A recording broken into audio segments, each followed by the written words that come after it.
Bertemu kembali.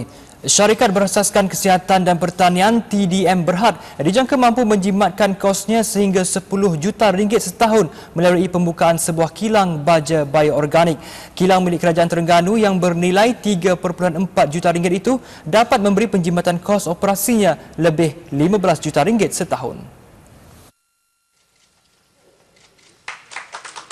Menurut Menteri Besar Terengganu, TDM membelanjakan antara 50 juta ringgit dan 60 juta ringgit untuk kos pembanjaan ladang kelapa sawit setahun.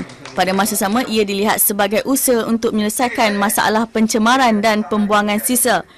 TDM melalui anak syarikatnya TDM Plantation Serebrat juga sedang merancang membina kilang kedua di sekitar Kemaman pada tahun ini yang dianggarkan menelan kos 4 juta ringgit.